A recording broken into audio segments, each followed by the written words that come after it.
Assalamualaikum warahmatullahi wabarakatuh. Jumpa lagi di kelas Bu Yuni, yaitu di pelajaran Bahasa Indonesia.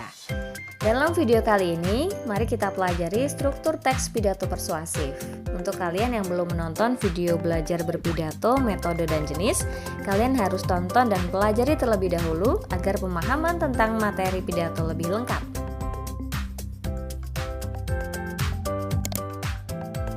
Sebelum membahas struktur teks pidato persuasif, ada hal penting yang harus kita pelajari terlebih dahulu, yaitu bagian-bagian teks pidato secara umum. Yang pertama adalah pembukaan. Dalam pembukaan ini, kita harus menuliskan 3 hal. Yang pertama adalah salam pembuka. Salam pembuka yang kita ucapkan di awal pidato harus kita sesuaikan dengan latar belakang pendengar kita.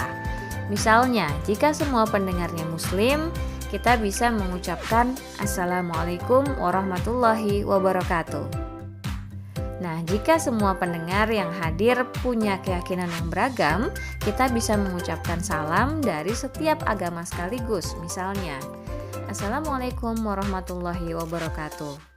Salam sejahtera, Om Swastiastu, Namo Buddhaya, salam kebajikan. Atau kita juga bisa mengucapkan salam dengan menyebutkan waktu saat kita berpidato. Misalnya, selamat pagi, selamat siang, dan seterusnya. Yang kedua adalah sapaan penghormatan. Sapaan penghormatan kita gunakan untuk menyapa pendengar yang hadir, baik di awal maupun selama kita berpidato.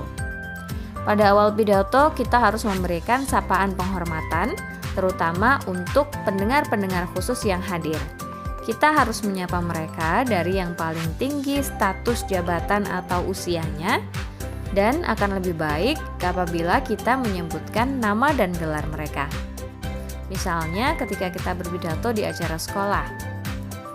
Kepada yang kami hormati, Kepala SMP Negeri 2 Pare Dr. Andes Agus Sucahyo MPD, yang kami hormati Bapak Ibu Guru serta staf dan karyawan SMP Negeri 2 Pare, dan yang kami sayangi teman-teman SMP Negeri 2 Pare.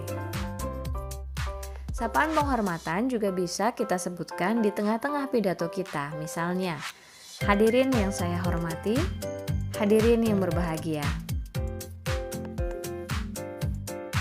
Berikutnya adalah ucapan rasa syukur. Rasa syukur kepada Tuhan dan ucapan terima kasih seringkali digunakan sebagai kalimat pembuka pidato. Namun beberapa pidato kadang-kadang diawali dengan pengantar topik yang ingin disampaikan. Misalnya, puja dan puji syukur marilah kita panjatkan kehadirat Tuhan yang Maha Esa, karena hanya dengan rahmat-Nya kita masih diberikan kesehatan sehingga dapat berkumpul dalam acara pagi hari ini. Atau bisa seperti ini. Kami sampaikan terima kasih kepada PMR Pramapa SMPN 2 Pare yang sudah memberikan kesempatan kepada kami untuk berpidato pada Hari Palang Merah Indonesia yang ke-75 ini. Atau bisa juga seperti ini. Menjadi anggota dari ekstrakurikuler PMR SMPN 2 Pare merupakan suatu kebanggaan tersendiri karena banyak pengalaman dan wawasan baru yang bisa diterapkan dalam kehidupan, terutama dalam masa pandemi seperti sekarang ini.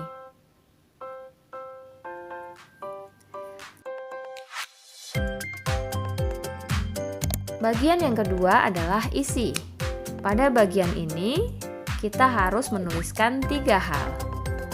Yang pertama adalah gagasan, yaitu ide atau hasil pemikiran. Contohnya, memutus mata rantai penularan COVID-19 adalah tanggung jawab kita semua. Yang kedua adalah arahan, yaitu petunjuk untuk melakukan sesuatu. Contohnya, terapkan protokol kesehatan agar kita terhindar dari virus COVID-19. Yang ketiga adalah pesan, yaitu sebuah perintah, permintaan, nasihat, ataupun amanat.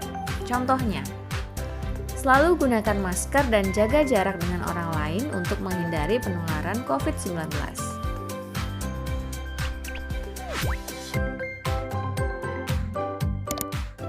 Bagian yang terakhir adalah penutup yang berisi harapan, permohonan maaf, ucapan terima kasih, dan salam penutup.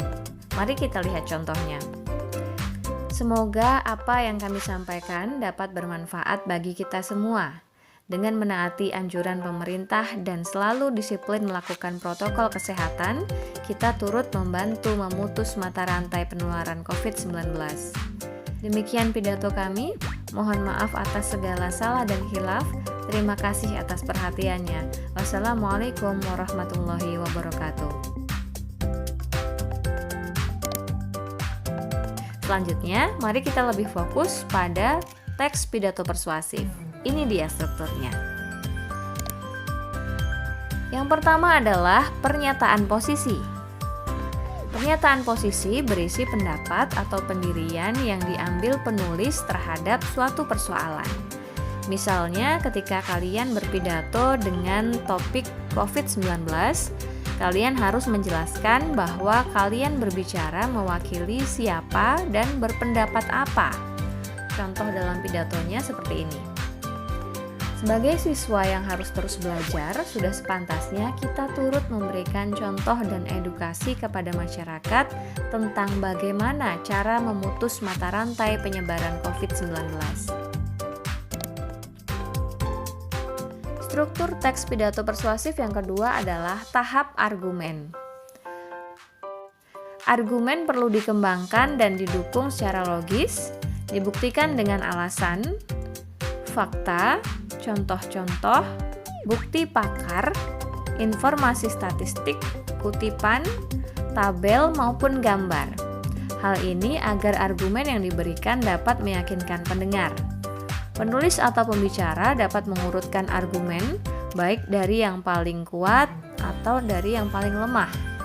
Tahap argumen ini adalah bagian isi dari teks pidato. Sebagai contoh, memutus mata rantai penularan COVID-19 adalah tanggung jawab kita semua.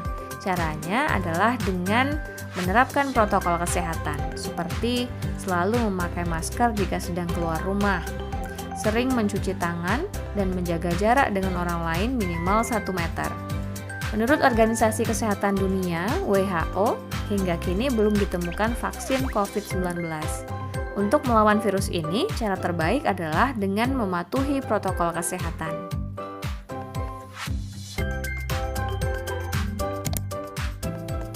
Struktur yang ketiga adalah penguatan pernyataan posisi. Di bagian inilah letak argumen ditonjolkan. Kesimpulan posisi berdasarkan argumen yang telah disajikan memperkuat pernyataan posisi.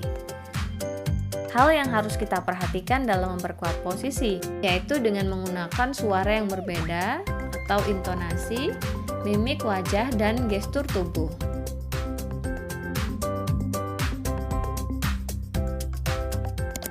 Itu dia struktur teks pidato persuasif, semoga mudah dipahami ya. Sampai jumpa di video berikutnya.